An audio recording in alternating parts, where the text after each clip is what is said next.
Je sais que vous aimez bien cet endroit, et moi aussi, parce que vous savez qu'à chaque fois il y a du lourd ici. Salut ça! J'espère que vous allez bien les amis, on se retrouve aujourd'hui pour la présentation d'un Classe G 2020 qui abrite un V8 4 litres biturbo qui développe 585 chevaux, 850 Nm de couple pour 51 chevaux fiscaux. Il est équipé de disques ventilés et percés à l'avant et à l'arrière pour un total de 2 tonnes 580 kg. Une immense bête. Alors j'ai pas la donnée spécifique en termes de taille et d'étrier, en termes de piston. J'ai pas réussi à trouver, bizarrement. Si vous avez l'information, n'hésitez pas à la mettre dans les commentaires. On se dirige comme d'habitude au niveau du coffre qui s'ouvre de cette manière-là. Voilà, avec un système de piston qui est ici.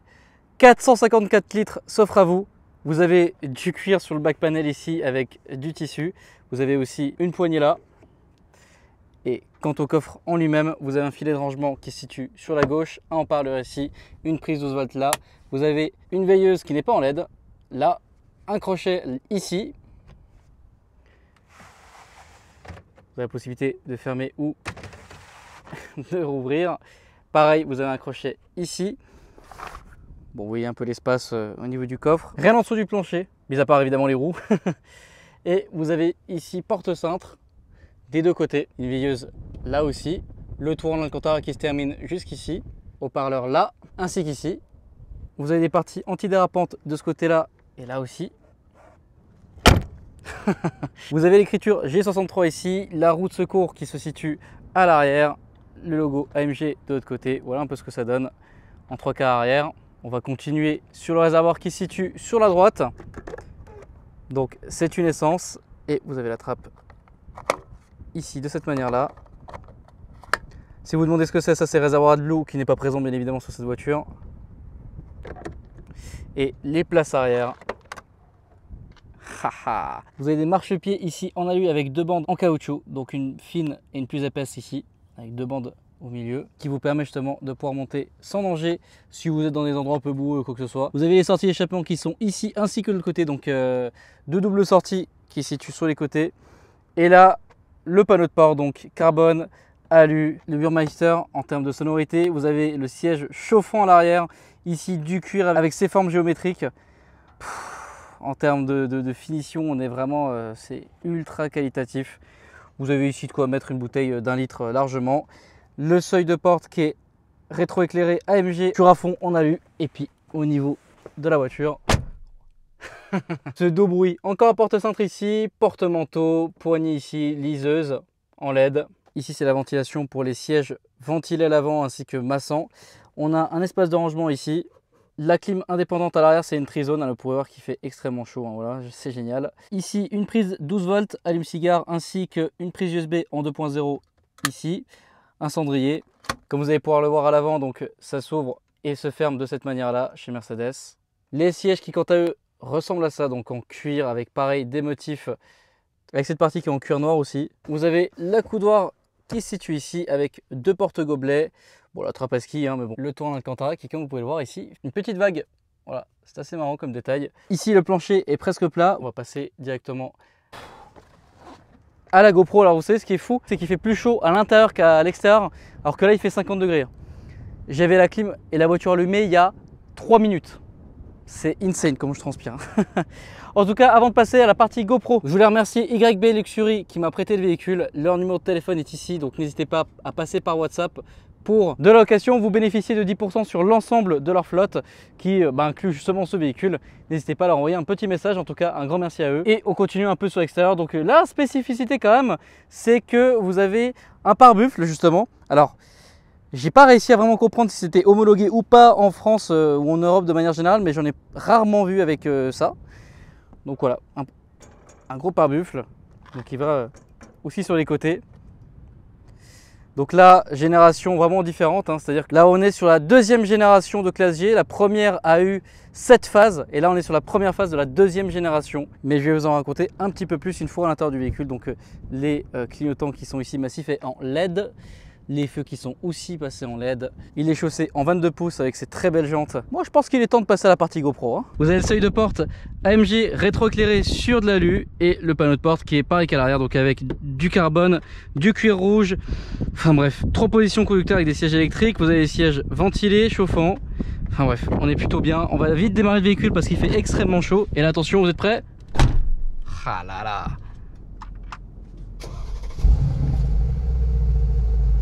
Donc là, on est en mode normal. Les modes de conduite se trouvent ici. Donc confort.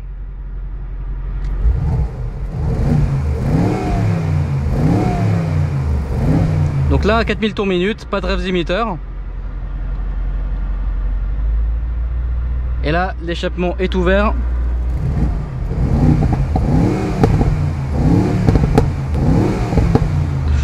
Voilà, clairement, c'est totalement différent en termes de sonorité. Au niveau de l'intérieur, grosse avancée de chez Mercedes par rapport à la génération précédente. On est désormais en virtual cockpit non tactile. Voilà, ça c'est vraiment une information à savoir. Il y a deux micros, conducteur et passager, il n'y en a pas à l'arrière contrairement à la classe S. Si vous n'avez pas vu le test de la classe S 2020, je vous invite à aller le voir d'ailleurs. On a ici le toit qui n'est pas ouvrant mais qui est juste climatisé. Donc voilà, de cette manière là. Liseuse ici. Le volant qui est en cuir perforé sur les côtés et plein en dessous et sur le dessus. Le guidon qui est en noir. Et ici toutes les nouvelles fonctionnalités donc tactiles pour les menus. Donc ici vous avez tout ce qui est la navigation, voilà, la radio, médias, téléphone, véhicule. Alors au niveau des sièges, on a donc la fonction massage que je vais tout de suite activer. Génial, là je suis bien là. On a les sièges dynamiques comme dans la classe S. En gros dans les virages, on a cette partie ici qui va se gonfler pour éviter que vous bougiez avec l'effet centrifuge. Le réglage des longs, les contrôles de clim. Voilà, vous pouvez aussi sectionner l'arrière. Les modes de conduite dynamique. Ici, la config individuelle. Donc drive, vous avez reduce, dynamique, sport, moderate.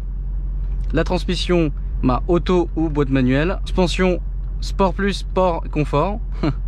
Exosystème, balanced, powerful. Powerful, ça voilà, c'est ouvert. Et le SP, donc on ou sport. Et pour désactiver complètement, vous avez donc le bouton qui est ici et vous le maintenez enfoncé si vous souhaitez totalement le désactiver. Donc ça c'est au niveau de la configuration individuelle. Les data engine, donc là en gros température de boîte, puissance en kilowattheure, newton-mètre, température d'huile, véhicule data où là vous aurez la direction, donc là on pointe vers le nord, vous avez un inclinomètre, vous avez le pourcentage d'accélérateur ou de frein, la position du pont qui se situe ici, donc blocage de pont, et ça vous met directement en mode trail. Ensuite vous avez la possibilité de bloquer le pont avant et de bloquer le pont arrière. Donc là j'ai bloqué le pont arrière, donc comme on peut voir ici, pour la bloquer, ça désactive d'ailleurs le SP hein. Donc voilà, je vais désactiver ça. Donc ça prend un peu de temps. Là, du moment que la LED est allumée, c'est que le blocage de pont est encore effectué. Donc là, ensuite, comme vous pouvez le voir, une grosse nouveauté sur les classes G 2020. Donc type 1463 génération 2. Donc déjà, on a un poids de 170 kg par rapport à l'ancienne génération. Et surtout, une grande nouveauté, et pas des moindres en termes de confort de conduite, c'est les suspensions qui sont maintenant indépendantes, parce qu'avant on était sur un pont rigide et c'était vraiment horrible à conduire. Personnellement j'en ai fait une expérience assez pas forcément agréable sur l'ancienne génération. Je sais pas si vous avez vu la vidéo avec le Brabus qui était à Cram justement, pas vraiment apprécié. Et là par contre un vrai confort, là, un vrai confort de conduite. Ensuite pour atteindre donc en raccourci tout ça, navigation ici, radio, médias, téléphone et la voiture de nouveau. Donc là je reviens sur cet écran ici, les warnings qui sont là. Ici tout ce qui est contrôle de climatisation, encore une fois comme à l'arrière pour ouvrir ou fermer les bus d'aération. Enfin un système assez simple et très ergonomique. Le bouton Start Engine est ici, le Start and Stop est là. Vous avez d'ailleurs des finitions en carbone là, avec en plus en dessous, je sais pas si vous le voyez, des LED. Voilà, donc les lumières d'ambiance à la Mercedes. La poignée ici avec la finition en carbone. Siège chauffant ventilé. Ici donc le mode de conduite, vous avez slippery, donc là la neige, individuel, confort, sport, sport plus. Le régime en sport plus augmente de 200 tours minute à peu près. Donc voilà en confort. Passage de rapport en manuel, donc c'est à vous de passer les vitesses. Ici les différents modes de suspension. Donc en gros confort, sport, sport plus. Voilà. Ce qui est bien, c'est que vous pouvez le régler indépendamment, c'est-à-dire que là on est en confort, mais on peut mettre justement la suspension en Sport Plus. Donc là vous avez aussi des LED de rappel Sport, Sport Plus, l'ESP, l'échappement, voilà, la caméra 360 degrés. Donc la caméra avant, vue par buffle, vue de côté, vue arrière, voilà. Et là vous avez le bouton Low Range. Ah oui, c'est pour tout le temps avoir la réserve de couple. Là on est en quatrième, on est à 20 km/h en quatrième. C'est pour avoir toujours la réserve de couple suffisant. Ouais voilà, regardez. D'accord. Ok. Low Range en gros c'est pour aller faire du 4x4 quoi. D'accord. En gros Low Range c'est pour aller faire du tout terrain. D'accord. Donc là je m'en mets en neutre. Et donc là, ah, effectivement vous voyez, ça a enlevé le mode. Et donc là c'est différent. D'accord. Ok, magnifique. Et pour finir, ici donc vous avez l'emplacement pour la clé. Vous avez une 12 volts en allume-cigare là, les deux porte-gobelets. Et ici au centre, vous avez donc un espace de rangement assez conséquent. Vous pouvez mettre deux prises USB 2.0, une carte SD pour les musiques. Voilà, vous pouvez mettre des bouteilles d'1 demi-litre là-dedans, enfin une seule. Voilà. Et puis c'est tout avant de passer à la partie essai. Donc là, dernière chose, c'est que quand là vous pouvez changer le design donc de l'affichage. Donc là, je suis par exemple en mode affichage sport. Voilà. Pour ceux qui aimeraient, voilà ce que ça donne. C'est pas mal aussi. Le 0 à 100 est fait en 4 secondes 7.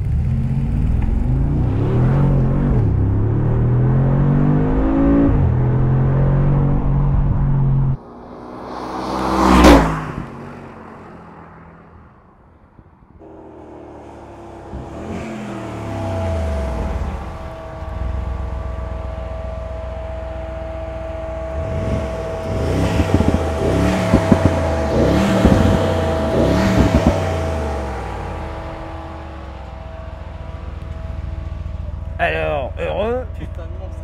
Ouvrez-moi! Ouvrez-moi! Ouvrez-moi! Là je suis en Sport Plus.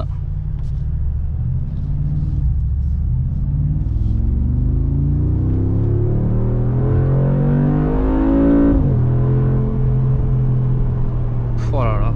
Je vais mettre en mode manuel.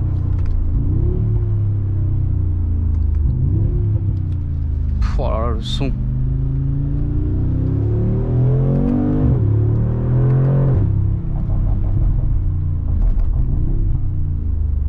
Le véhicule vaut à peu près 164 000 € en prix de base, vitesse de pointe 240 km/h, le 0 à 100 est fait en 4 secondes 7. Et pour ce qui est du 0 200, 17 secondes 4. Donc c'est là où il pêche un petit peu plus, au-delà de 160 km/h à peu près. La forme du véhicule global, c'est compliqué hein, pour avancer plus vite. C'est une transmission intégrale avec une boîte auto 9 rapports qu'on va pouvoir admirer juste après.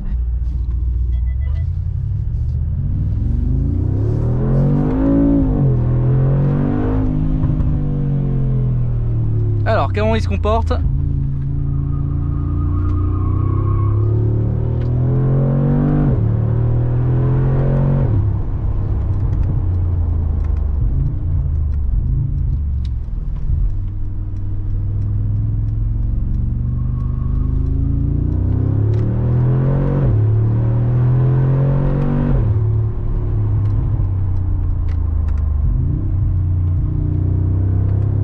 Bon là c'était une station plutôt tactique et plutôt très agréable. Bon je vais juste aller à la station me chercher quelque chose à manger parce que je commence à avoir une dalle phénoménale. Ouf, comment arriver à la station service like a boss. Bon on a le choix, Pizza Hut, Burger King. Et là il y a des plats petits pics aussi. Ah ou alors des donuts, ça rappelle la Crown. Bon allez, on repart de cette station. On a de quoi bouffer, c'est ça qui est bon. On est reparti. Oh une Caprice.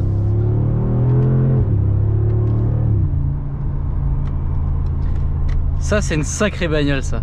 V8 Atmo, c'est un enfer. La Caprice c'est une super bagnole. Bon ce qui est cool c'est que si j'ai envie de retourner sur mon lieu de tournage, je peux directement passer par là. Ça c'est quand même un avantage avec ce classe G. Ah bah tiens d'ailleurs il y a un copain de l'autre côté là. Bon sauf que lui, plaque 34. Ouais c'est peut-être un... Là c'est certainement un émir à Prince, un chèque, enfin voilà, qui vient de passer là parce que plaque 34 c'est relou. Bon, là on va se faire un petit plaisir. En plus les échappements sont sur les côtés, ça c'est quand même plutôt sympa.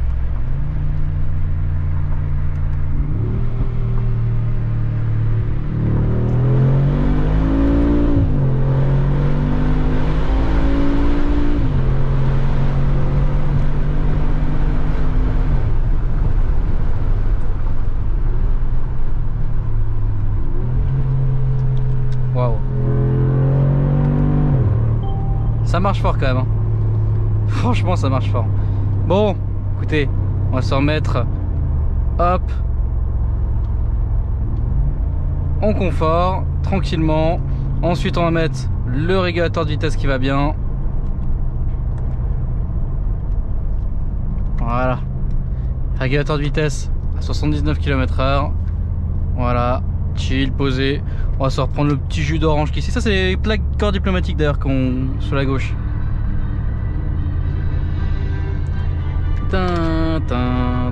Donc là voilà, mode confort. Ensuite on va même se permettre de pouvoir changer le petit écran. Voilà, donc là ici ici c'est quand même sympa ce petit truc qu'on peut changer. Voilà, voilà, on est dans un mode plus tranquille, on change le design. Et pareil, bon, on va mettre ça c'est quoi, la navigation. Voilà. Voilà. Et donc là on est tranquille.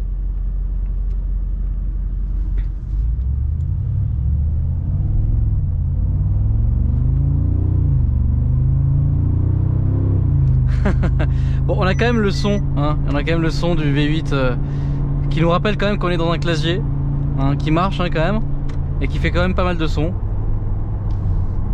Ah là là, qu'est-ce qu'on est bien quand même.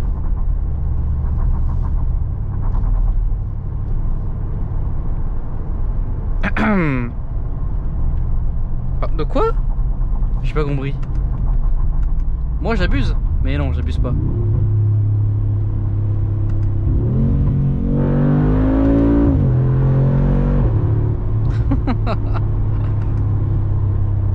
Ah là là là là.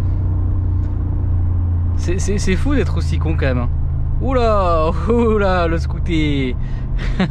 Par contre ils savent vraiment pas conduire ici. Ça c'est un truc, c'est pas méchant hein, mais ils savent pas conduire. Voilà, les gens ici ne savent pas absolument pas conduire. Donc faut faire plutôt très attention. Puis là écoutez, on va se remettre en regulator. Donc là hop, voilà.